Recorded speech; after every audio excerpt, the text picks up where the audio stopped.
Hello guys, my name's Slippery Jack, and today I am reviewing the fifth album by Ashra, Walkin the Desert.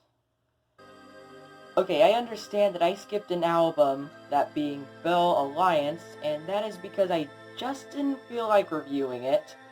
If you want me to review it still, tell me in the comments and I will get a review out as soon as possible.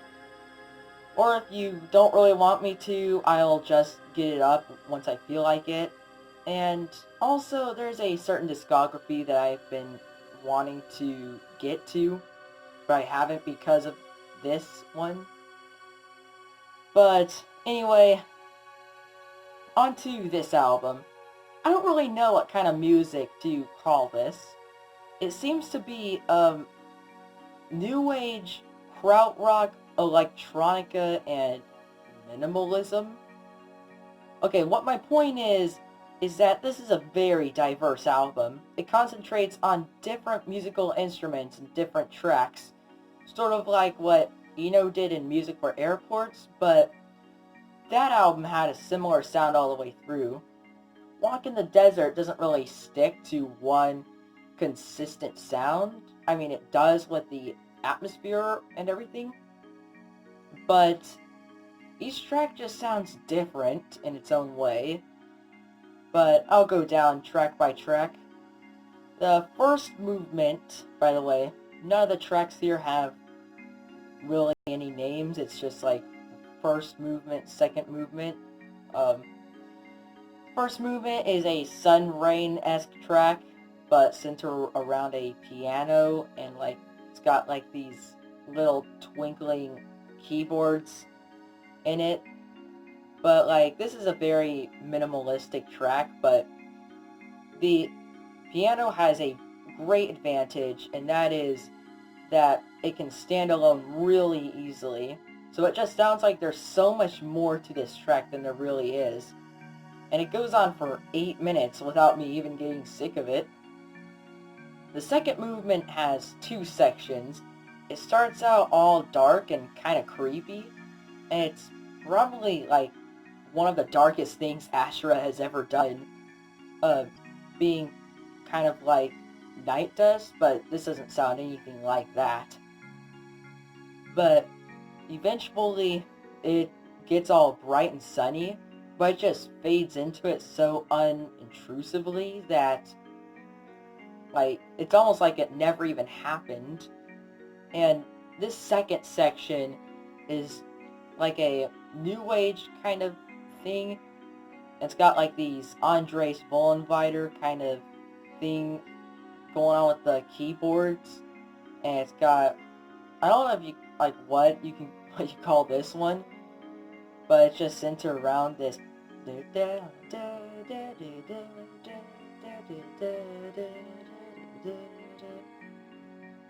You have to listen to it and tell me in the comments what it really is. But my point is, this is a beautiful track. The third movement starts off with some heavily treated guitars, and then eventually an one of, well, it's still a treat because like it's electric if you call it that. Yeah, I need to do research about guitars. But then there's just like a perfectly normal sounding guitar that comes in and plays the same loop for like 10 minutes, and it just makes the track very hypnotic. And eventually when the uh, treated guitars fade out, these like three other guitars come in, making it sound like your typical Ashra guitar track. But here's the thing, like the guitar loop just makes it very hypnotic, and it almost behaves like trance music in the way that there are lots of sounds throughout this track that just kind of change it a little, and it just feels really good when it changes. You know what I mean? And then the fourth movement is, what I can tell from the title 12 Samples, is like a Plunderphonics track. I can't tell like how much of the song actually belongs to Ashra, but it's just like all these samples like from people talking, um, singing in a language that I don't understand, possibly German, because, well, Ashra is German. But, like, eventually it starts out, like, more fast-paced with these weird-sounding samples, and then it slows down into, like, this real hypnotic, uh, ambient piece with this big synth cushion and all these voice samples going all over the place, and this whole track is like 13 minutes, and I when I was when I first heard this, it kind of threw me off a little bit because it was so different for Ashra, and it was kind of went on a little too long for its own good. But I have a lot more respect for it now. And then the fifth movement, which is just titled Desert, it is a very punchy track with some loud drums and another great synth bass line with Manuel's excellent guitar lead.